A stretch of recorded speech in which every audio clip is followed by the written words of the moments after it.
अब हम देखते हैं इकाई संख्या 7 और एक नई इकाई शुरू कर रहे हैं, जन राष्ट्रवाद के युग का शुभारंभ। जन राष्ट्रवाद, अब जन राष्ट्रवाद किस तरह से सामने आता है और जन राष्ट्रवाद का क्या मतलब है यहाँ, और जन राष्ट्रवाद के युग का शुभारंभ 1919 से लेकर के 1939 तक किस प्रकार से होता है। 1919 से 39 यानी 20 वर्ष का ये टाइम पीरियड है और इसमें जन राष्ट्रवाद के युग का शुभारंभ होता है, जिसमें जन राष्ट्रवाद का मतलब है कि गांधी का अभ्युदय होता है, जनता से गांधी जी जोड़ते हैं पूरी आंदोलन को, खिलाफत आंदोलन होता है, असहयोग आंदोलन होता है। इसी अवधि में 1920 के दशक में स्वराजी समाजवादी विचार का अन्य नवीन शक्तियों का उदय भी इसी युग जन राष्ट्रवाद के युग में आता है। इसके अलावा साइमन कमीशन का विरोध भी इसी जन राष्ट्रवाद के युग का परिणाम है। 1919 से 1939 का टाइम पीरियड है ये। सविनय अवज्ञा आंदोलन, गोलमेज सम्मेलन भी इसी टाइम पीरियड में होता है। सविनय अवज्ञा आंदोलन के पश्चात भविष्य की रणनीति पर बहस भी इसी 1919 से 39 के टाइम पीरियड में जन राष्ट्रवाद के युग के दरमियान आती हैं। इसके अलावा प्रांतों में कांग्रेस का शासन भी इसी जन राष्ट्रवाद के युग का परिणाम है।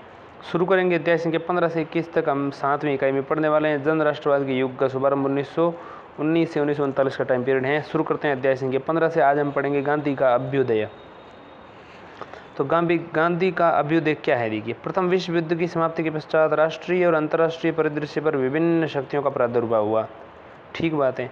युद्धोपरांत भारत में राष्ट्रवादी गतिविधियां पुनः प्रारंभ हो गईं, लेकिन एशिया एवं अफ्रीका के अन्य उपनिवेश भी युद्ध के प्रभाव से अछूते नहीं रहे। इन उपनिवेशों में भी साम्राज्यवाद विरोधी शक्तियां सिर उठाने लगी।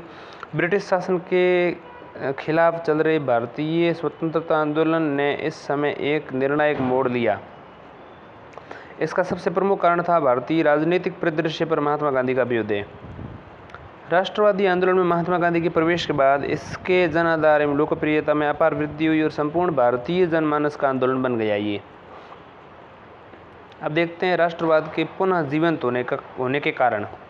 राष्ट्रवाद के पुनः जीवंत होने के कारणों में पहला कारण देखिए, युद्धोपरांत उत्पन्न हुई कठिनाइयाँ इसमें एक महत्वपूर्ण कारण थी। ठीक है, जिसमें उद्योग हैं, दस्तकार, शिल्पकार हैं, कृषक वर्ग हैं, सैनिक जो हैं वो भी हैं, शिक्षित शहरी वर्ग भी इससे प्रभावित हुआ। इस कारण से फिर से राष्ट्रवाद प्रारंभ हुआ। इसके अलावा युद्ध में सहयोग के बदले राजनीतिक लाभ की उपेक्षा जो है वो भी एक महत्वपूर्ण कारण बनी। इसके अलावा विश्वव्यापी साम्राज्यवाद से राष्ट्रवादियों का मोह भंग होना भी ये कारण है। इसके अलावा रूसी क्रांति का प्रभाव भी पड़ता है, 1917 की रूसी क्रांति, और फिर 1919 का जो मोंटेग्यू चैम्स्फोर्ड सुधार और भारत सरकार अधिनियम 1919 का है, इससे भी प्रभाव पड़ता है। इसके अलावा बहुत सारी चीज़ें मैं आपको बताता हूँ एक एक करके। देखिए, सबसे पहले समझेंगे राष्ट्रवाद के पुनः जीवित होने का कारण। तो युद्धोपरांत भारत में उत्पन्न दशाओं विदेशी प्रभावों ने ऐसी स्थिति उत्पन्न की जिससे विदेशी शासन के विरुद्ध एक राष्ट्रीय असंतोष को जन्म दिया। ठीक, ऐसी स्थितियाँ उत्पन्न हुई और इस स्थिति ने असंतोष को जन्म दिया, और उसमें पहली है युद्धोपरांत हुई उत्पन्न आर्थिक कठिनाइयाँ। तो आर्थिक कठिनाइयाँ हैं वो महत्वपूर्ण कारक बनी। भारत में ब्रिटिश शासन में जान माल का योगदान किया। विभिन्न मोर्चों पर हजारों भारतीयों ने अपनी जान गंवाई। भारतीयों पर कर वृद्धि, टैक्स में जो इंक्रीजेस देखने को मिले करके सेना के लिए खाद्य और आपूर्ति और हथियारों की व्यवस्था की गई। जब युद्ध समाप्त हुआ तो भारतीय जनमानस का प्रत्येक वर्ग विभिन्न मोर्चों पर संकटों का सामना कर रहा था। उसमें उद्योग पहला था। तो देखिए, उद्योग समझेंगे, फिर एक एक करके सब समझते हैं। सबसे पहले देखते हैं उद्योग में क्या संकट आए।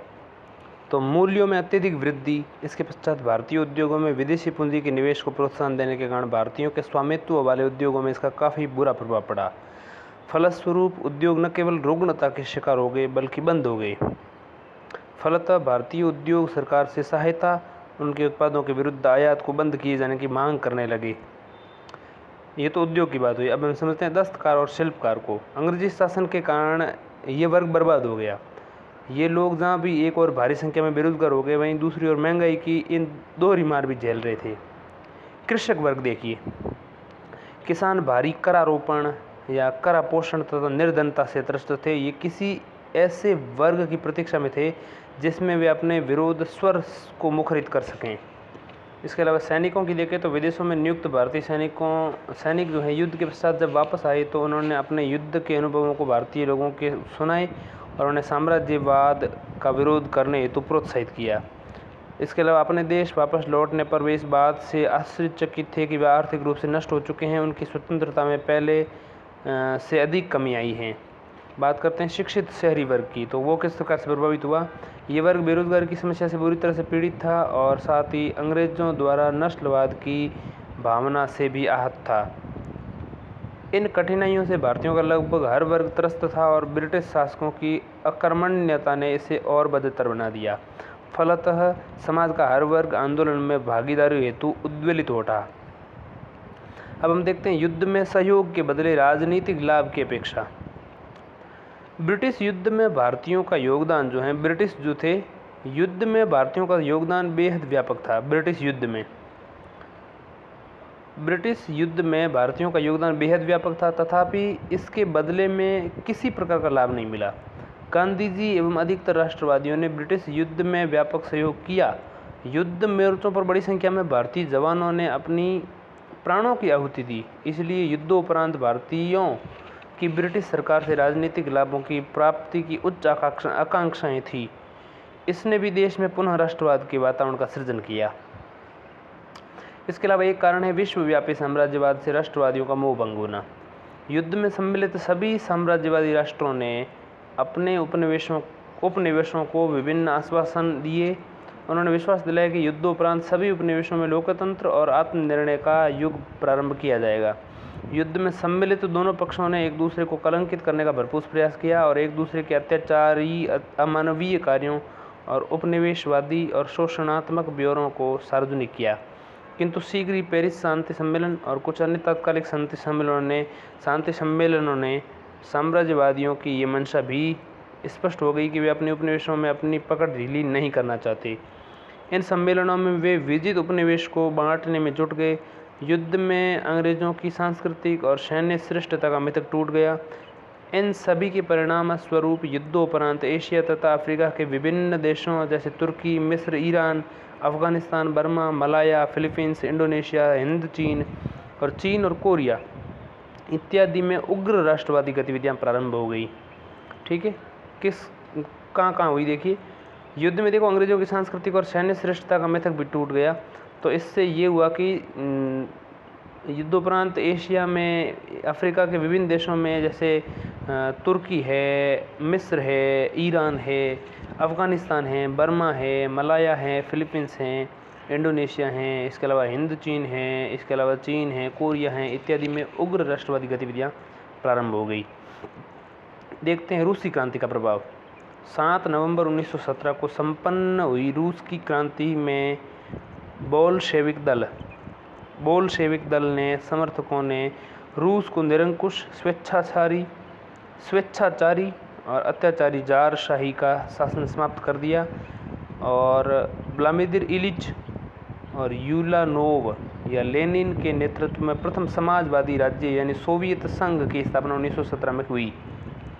रूसी क्रांति से सोवियत संघ ने शीघ्र ही चीन और एशिया के अन्य भागों से जार शाही के साम्राज्यवादी अधिकारों को समाप्त करने की घोषणा की। ठीक है, सोवियत संघ ने शीघ्र ही चीन और एशिया के विभिन्न भागों से जार शाही के अधीन सभी एशियाई उपनिवेशों को आत्मनिर्णय के अधिकार दिए गए और उनकी सीमाओं को उनके साथ समान दर्जा प्राप्त किया गया। इस क्रांति से ये बात सिद्ध हो गई कि जन समूह की एकता में अपार शक्ति हैं तथा वह जार जैसी निष्ठुर महाशक्ति का समूल भी नष्ट कर सकती हैं। इस क्रांति से ये संदेश भी मिला कि संगठित, संयुक्त और दृढ़ निश्चयी जनसमूह किसी भी साम्राज्यवादी शासन को समाप्त कर सकता है। भारत में अंग्रेज किसी भी प्रकार की शक्ति का बंटवारा नहीं चाहते थे। वे भारतीयों को प्रशासन में भागीदार बनाए जाने के किसी भी प्रयास के विरुद्ध थे। उनकी नीति भारतीयों को लालच या भ्रम में रखकर उन पर शासन करते रहने की थी। ब्रिटेन महायुद्ध के समय की राष्ट्रवादी क्रांतिकारी गतिविधियों से अत्यंत रुष्ट था तथा वह किसी भी प्रकार के उन्हें भुलाने के लिए तैयार न था। फलतः कांग्रेस के उदारवादियों को संतुष्ट करने के लिए एक और 1919 में मॉन्टेग्यू चेम्सफोर्ड सुधार प्रस्तुत किए, वहीं दूसरी ओर क्रांतिकारियों का दमन करने के लिए रोलेट एक्ट 1919 में लाया गया। अब समझते हैं मॉन्टेग्यू चेम्सफोर्ड सुधार और 1919 का भारत सरकार अधिनियम। अगस्त घोषणा के पश्चात मॉन्टेग्यू के साथ एक उच्च स्तरीय दल स्थिति का अध्ययन करने भारत आया। मॉन्टेग्यू कौन भारत आया? दल के अध्ययन के आधार पर जुलाई 1918 में मॉन्टेग्यू चेम्सफोर्ड रिपोर्ट प्रकाशित की गई। ये रिपोर्ट 1919 में भारत सरकार अधिनियम का आधार बनी। इसी के आधार पर ब्रिटिश संसद ने 1919 में भारत के औपनिवेशिक प्रशासन के लिए नया विधान बनाया, जो 1921 में क्रियान्वित किया गया। 1919 का अधिनियम भारत के विकास में एक दौर का सूचक था, जिसकी विशेषता थी उत्तरदायी शासन की प्रगति। अब समझते हैं भारत सरकार अधिनियम 1919 बनाने के लिए उत्तरदायी कारक। भारत परिषद अधिनियम 1919 से कांग्रेस के नरम दल के सदस्य संतुष्ट नहीं थे। ठीक, नरम दल के सदस्य 1909 वाले भारत परिषद अधिनियम से संतुष्ट नहीं थे। इसके दूसरा कारण, इसके अलावा जो उत्तरदायी कारकों में है वो है, प्रथम महायुद्ध में भारतीयों ने अंग्रेजी सरकार को पूर्ण सहयोग दिया था। फलतः युद्धोपरांत उन्हें ऐसी किसी अधिनियम की आशा थी। ठीक, इसके अलावा कांग्रेस लीग समझौता, इसके अलावा भारतीयों द्वारा स्वशासन की तीव्र मांग, इसके अलावा लॉर्ड मॉन्टेग्यू और उदार व्यक्ति का शासन, भारत सचिव जो है पद पर नियुक्त होना इत्यादि, लॉर्ड मॉन्टेग्यू जैसे उदार व्यक्ति का भारत सचिव पद पर नियुक्त होना जो है, ये सब कारक थे भारत सरकार अधिनियम 1919 बनाने के लिए उत्तरदायी कारकों की बात मैं कर रहा हूँ। लॉर्ड मॉन्टेग्यू जैसे उदार व्यक्ति का भारत सचिव पद पर नियुक्त होना, इसके अलावा इस अधिनियम के पारित होने के समय मॉन्टेग्यू भारत सचिव और चेम्सफोर्ड वायसराय थे, इसलिए इस अधिनियम को मॉन्टेग्यू चेम्सफोर्ड सुधार या मांटफोर्ड सुधार भी कहते हैं। मॉन्टेग्यू चेम्सफोर्ड सुधार की विशेषताएं मैं आपको बताता हूँ एक एक करके। ठीक है, मॉन्टेग्यू चेम्सफोर्ड सुधार की मुख्य धाराएं निम्न प्रकार थी। देखिए किस प्रकार से थी। पहली, प्रांतीय सरकार। प्रांतीय सरकार 1919 के मॉन्टेग्यू चेम्सफोर्ड सुधार में दिखाई देती है। प्रांतीय सरकार का क्या अर्थ है यहाँ पर? प्रांतीय सरकार यानी द्वैध शासन प्रणाली की शुरुआत। ठीक है, प्रांतीय शासन या प्रांतीय सरकार, द्वैध शासन प्रणाली की शुरुआत यानी कि कार्यपालिका क्या है। देखिए, द्वैध शासन प्रणाली वर्ष 1919 के अधिनियम की मुख्य विशेषता, सबसे मुख्य विशेषता थी। प्रांतों में उत्तरदायी सरकार की स्थापना के लिए द्वैध शासन व्यवस्था की गई। ठीक है, इस प्रणाली के जन्मदाता लियोनिल स्कॉटिश थे,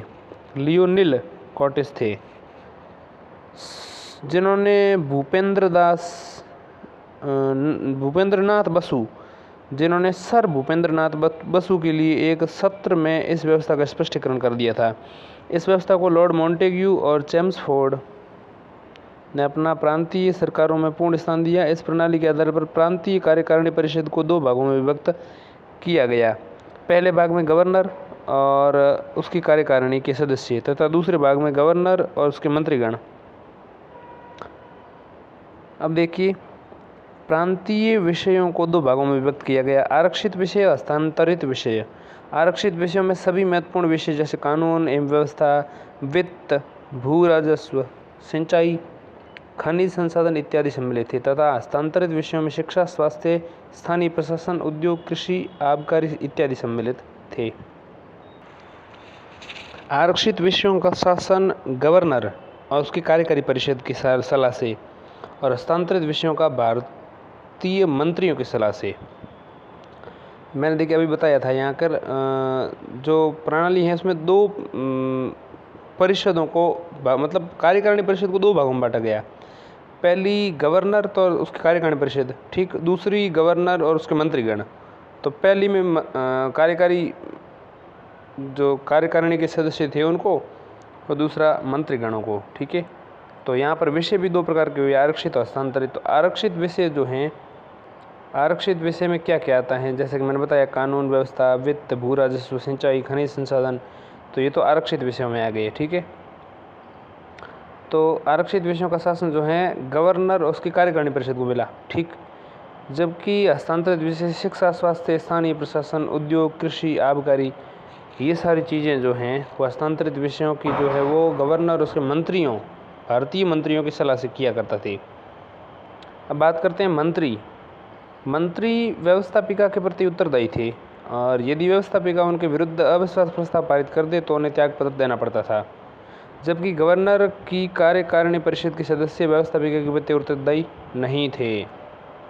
बात करते हैं प्रांतों। तो प्रांतों में संवैधानिक तंत्र के विफल होने पर गवर्नर राज्य के प्रशासन एवं हस्तांतरित विषयों का दायित्व अपने ऊपर ले सकता था।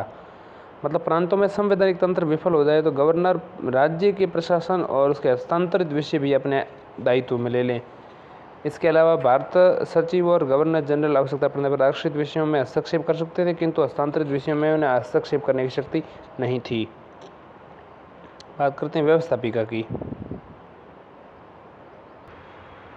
व्यवस्थापिका क्या है? देखिए, प्रांतीय व्यवस्थापिका सभाओं की सदस्य में बहुत वृद्धि कर दी गई।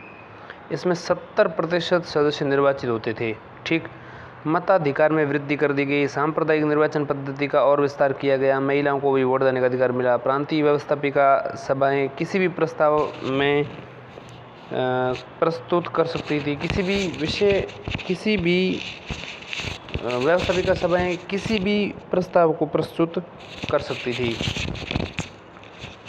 किंतु उन्हें पारित करने के लिए गवर्नर की सहमति अनिवार्य थी। गवर्नर को प्रस्तावों को अस्वीकार करने, अध्यादेश जारी करने का अधिकार था। व्यवस्थापिका सभाओं के सदस्य बजट को अस्वीकार कर सकते थे, किंतु गवर्नर आवश्यक समझे तो सदस्यों की अनुमति के बिना भी उसे पास कर सकता था।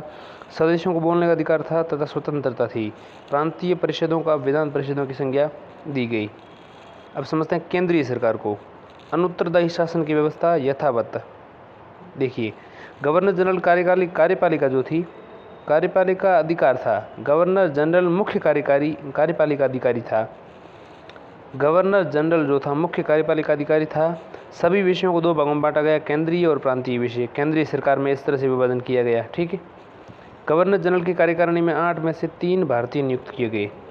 ठीक, और उन्हें विधि, शिक्षा, श्रम, स्वास्थ्य और उद्योग विभाग सौंप दिए गए। प्रांतों के अतिरिक्त आरक्षित विषयों में गवर्नर जनरल को पूर्ण अधिकार प्राप्त था।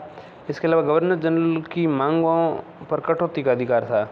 मतलब गवर्नर जनरल की जो मांग थी उन पर कटौती अधिकार था। साथ ही वह केंद्रीय व्यवस्थापकों द्वारा अस्वीकार किए गए प्रस्तावों को पारित कर अध्यादेश जारी कर सकता था। बात करते हैं व्यवस्थापिका। तो केंद्रीय व्यवस्थापकों को द्विसदनीय संस्था बना दिया गया। ठीक, पहला देखिए केंद्रीय विधानसभा, दूसरा राज्य परिषद। केंद्रीय विधानसभा निम्न सदन थी और राज्य परिषद उच्च सदन था। केंद्रीय विधानसभा की सदस्य संख्या 145 थी। ठीक, और निर्वाचित इसमें 104 सदस्य निर्वाचित होते थे और 41 मनोनीत होते थे। 104 और 41 145 सदस्य होते हैं। 104 निर्वाचित, 41 मनोनीत। 104 + 41 = 145 केंद्रीय विधानसभा में सदस्यों की संख्या। 104 सदस्य जो थे उसमें 52 सामान्य, 30 मुसलमान, 2 सिख, 20 विदेश सदस्य थे। ठीक, जब उच्च सदन अथवा राज्य परिषद की सदस्य संख्या 60 थी, जिसमें 26 मनोनीत एवं 34 निर्वाचित थे। 34 निर्वाचित सदस्यों में से 20 सामान्य, 10 मुसलमान और 3 यूरोपीय थे। देखिए, मैंने बताया कि केंद्रीय विधान जो व्यवस्थापिका थी उसमें सदस्यों की संख्या जो थी, केंद्रीय विधानसभा में सदस्यों की संख्या 145, 104 जोड़ 41, 41 मनोनीत, 104 निर्वाचित। 104 में 52 तो सामान्य हो गए, 30 मुसलमान हो गए, 2 सिख हो गए, 20 विशेष सदस्य हो गए। तो विशेष सदस्य 20 और 30 मुसलमान 50 ही हो गए। 50 और 52 हिंदू है ही सामान्य। तो 52 में हिंदू, बौद्ध, जैन सब शामिल थे, मतलब 52 थे। तो 52 ये हो गए 102, और 2 सिख थे, तो 104 सदस्य इस प्रकार निर्वाचित थे। ठीक, जबकि उच्च सदन जो राज्य परिषद जिसको हम कहते हैं, राज्य परिषद में सदस्यों की संख्या 60 ही थी। ठीक, निम्न सदन जिसको हम कहते हैं विधानसभा, उस निम्न सदन विधानसभा में सदस्यों की संख्या 145 थी। जैसा कि मैंने यहाँ पर बताया कि जो सदन थे वो 2 प्रकार के थे, केंद्रीय विधानसभा या निम्न सदन, जबकि राज्य परिषद या उच्च सदन कहते हैं। ठीक, राज्य परिषद उच्च सदन था। तो राज्य परिषद में सदस्यों की संख्या 60 थी। इसमें 26 मनोनीत और 34 निर्वाचित होते थे। 34 में से 20 तो सामान्य, 10 मुसलमान, 3 यूरोपीय और 1 सिख। राज्य परिषद का कार्यकाल 5 वर्ष का था, तभी केवल पुरुष ही इसके सदस्य बन सकते थे। केंद्रीय विधानसभा का कार्यकाल 3 वर्ष का था, परंतु इसे गवर्नर जनरल की इच्छा पर बढ़ाया भी जा सकता था। सदस्य प्रश्न पूछ सकते थे, अनुपूरक मांगें प्रस्तुत कर सकते थे, स्थगन प्रस्ताव ला सकते थे, बजट को अस्वीकार कर सकते थे, किंतु अभी भी बजट का 75% हिस्सा सदस्यों की सहमति के बिना भी पारित किया जा सकता था। भारतीय सदस्यों को सरकार की स्थायी समितियों जैसे वित्त समिति या तो सार्वजनिक लेखा समिति में नियुक्त किया गया। भारत सरकार अधिनियम 1919 का मूल्यांकन करें तो देखिए इसका महत्व क्या, सबसे पहले तो ये समझते हैं। भारत सरकार अधिनियम 1919 का भारत में संवैधानिक विकास के इतिहास में महत्वपूर्ण स्थान है। उसने पहली बार मतलब 1919 के इस भारत सरकार अधिनियम ने 1919 के पहले इस अधिनियम ने पहली बार प्रांतीय विधानसभाओं के सदस्यों के लिए बड़े पैमाने पर व्यवस्था की। इस व्यवस्था से देश के मतदाताओं में मत देने की व्यावहारिक समझ विकसित हुई। इसके अलावा इसने भारत में प्रांतीय स्वशासन, आंशिक रूप से सही उत्तरदायी शासन प्रणाली की व्यवस्था की। इसके अलावा अधिनियम ने केंद्र में द्विसदनीय व्यवस्था की स्थापना की। इसके अलावा केंद्र में कार्यकारी परिषद में भारतीयों को पहले से 3 गुना प्रतिनिधित्व मिला। इसके अलावा भारत मंत्री के वेतन एवं भत्तों को भारतीय राजस्व से स्थान पर ब्रिटिश राजस्व से दिया जाने लगा। इसके अलावा एक नए पदाधिकारी भारतीय उच्चायुक्त की नियुक्ति की गई। इसके अलावा देखिए अब दोस्त देखेंगे, इससे पहले कुछ विचार देख लेते हैं कुछ महत्वपूर्ण व्यक्तियों के, जैसे लॉर्ड कर्जन हैं, सुभाष चंद्र बोस हैं, महात्मा गांधी हैं।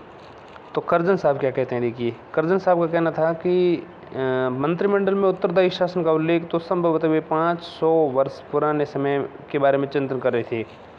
मंत्रिमंडल में उत्तरदायी शासन का उल्लेख तो संभवतः वे 500 वर्ष पुराने समय में 500 वर्ष पुराने समय के बारे में चिंतन कर रहे थे, ऐसा लॉर्ड कर्जन कहता है। सुभाष चंद्र बोस साहब का कहना है कि 1919 का अधिनियम भारतीयों के लिए बेड़ियों का नया जाल था। ठीक। महात्मा गांधी का कहना है कि मोंटोफोर्ड सुधार भविष्य में भारत के आर्थिक शोषण और से स्वतंत्र बनाए रखने की प्रक्रिया का ही अंग हैं। ठीक। और के.वी. रेड्डी मद्रास के मंत्री थे। उन्होंने द्वैध शासन के संबंध में क्या कहा, उन्होंने कि मैं विकास मंत्री था किंतु मेरा अधीन वन विभाग नहीं था। मैं सिंचाई मंत्री था किंतु मेरा अधीन सिंचाई विभाग नहीं था। अब हम इसके दोष देखते हैं। इस अधिनियम के अनेक कमियां और दोष थे जो इस प्रकार थे। पहला, मताधिकार बहुत सीमित था। दूसरा, केंद्र में सदस्यों का गवर्नर जनरल और उसका कार्यकारिणी परिषद में कोई नियंत्रण नहीं था। तीसरा, केंद्र में विषयों का जो विभाजन है वो संतोषजनक नहीं था। इसके अलावा चौथा, केंद्रीय व्यवस्थापिका के लिए प्रांतों के मध्य सीटों का बंटवारा प्रांतों के महत्व पर आधारित था। ठीक। प्रांत में जिसका जितना ज़्यादा महत्व उसका सीटें इतनी ज़्यादा। ठीक है। जितना सीटों का जो विभाजन है वो महत्व के आधार पे। पंजाब का सैनिक महत्व और बम्बई का वाणिज्यिक महत्व जो है इसमें उदाहरण सबसे महत्वपूर्ण है। पंजाब में सबसे ज़्यादा सैनिक थे, इस वजह से इसको सीटें ज़्यादा मिली, और बम्बई जो है उसका वाणिज्यिक महत्व है, इसको सीटें ज़्यादा मिली। इसके अलावा प्रांतीय स्तर पर प्रशासन का 2 स्वतंत्र भागों में बंटवारा राजनीतिक सिद्धांत तथा व्यवहार के विरुद्ध था। मतलब राजनीतिक सिद्धांत तथा व्यवहार के विरुद्ध। प्रांतीय स्तर पर प्रशासन का 2 स्वतंत्र भागों में बंटवारा हो गया। मतलब एक तो राजनीतिक के सिद्धांत और दूसरा व्यवहार के विरुद्ध था। ठीक। राजनीति के सिद्धांत तथा व्यवहार के विरुद्ध था। विषयों का आरक्षित तथा हस्तांतरित होना भी अव्यावहारिक था। प्रांतीय मंत्रियों का वित्त यानी फाइनेंस और नौकरशाही पर कोई नियंत्रण नहीं था। इससे कालांतर में दोनों के मध्य टकराव बढ़ गया। नौकरशाही मंत्रियों की अवहेलना भी करता था और महत्वपूर्ण विषयों पर मंत्रियों से मंत्रणा नहीं की जाती थी। यथार्थ में मंत्रियों पर गवर्नर का पूर्ण नियंत्रण था। संयुक्त उत्तरदायित्व का पूर्ण अभाव था। अधिनियम के संबंध में कांग्रेस की प्रतिक्रिया क्या थी वो समझ लेते हैं। सबसे पहले तो अधिनियम के संबंध में कांग्रेस की प्रतिक्रिया। 1918 में बम्बई के कांग्रेस का विशेष अधिवेशन हसन इमाम की अध्यक्षता में आयोजित किया गया। 1918 में बम्बई में कांग्रेस का विशेष अधिवेशन हसन इमाम की अध्यक्षता में आयोजित किया गया। विशेष अधिवेशन वो अधिवेशन होता था जो सामान्यतः जिस टाइम में होना था उससे पहले या उसके किसी विशेष परिस्थिति में आयोजित किया जाता था। अब देखिए 1918 में बम्बई का हसन इमाम की अध्यक्षता का कांग्रेस का विशेष अधिवेशन जो हुआ उसमें 1919 के भारत सरकार अधिनियम को निराशाजनक एवं असंतोषकारी घोषित किया गया। अधिवेशन में कांग्रेसियों ने प्रभावी स्वशासन की मांग की। अब देखते हैं गांधी जी का अभ्युदय। प्रारंभिक जीवन समझते हैं गांधी जी का, और फिर दक्षिण अफ्रीका में सत्य का प्रयोग इनका, और फिर समझते हैं गांधी जी को। ठीक है। मोहनदास करमचंद गांधी का जन्म 2 अक्टूबर 1869 को गुजरात के काठियावाड़ में पोरबंदर नामक स्थान में हुआ था। उनके पिता काठियावाड़ के दीवान थे। इंग्लैंड से बैरिस्ट्री पास करने के उपरांत वे गुजरात के एक व्यापारी दादा अब्दुल्ला का मुकदमा लड़ने दक्षिण अफ्रीका गए। वहाँ उन्होंने देखा कि एशियाई मजदूरी करने दक्षिण अफ्रीका गए थे।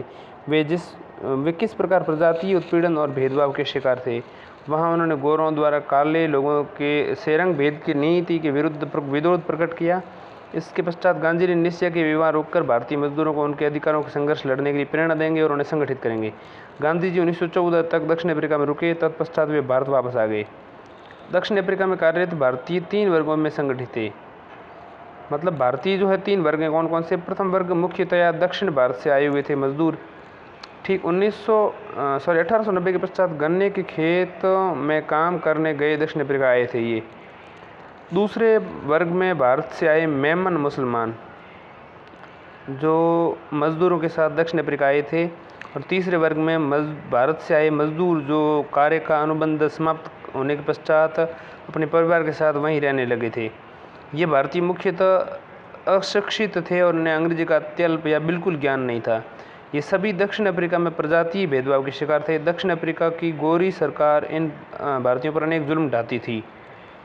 इन्हें मत देने का अधिकार नहीं था, मत देने के अधिकार से वंचित रखा गया था। कुछ विशेष स्थानों में अनुमति इनको जाने की थी जो अत्यंत संकीर्ण और गंदे थे। यहाँ की मानवीय दशाएं अत्यंत निम्न थी। गोरी सरकार ने 9 बजे रात्रि के पश्चात भारतीय और काले अफ्रीकियों के घर से बाहर निकलने पर प्रतिबंध लगा दिया था और उन्हें सार्वजनिक फुटपाथों के प्रयोग की अनुमति नहीं थी। ठीक है, अब हम समझते हैं संघर्ष का उत्तरदायी चरण 1894 से 1906 का टाइम पीरियड।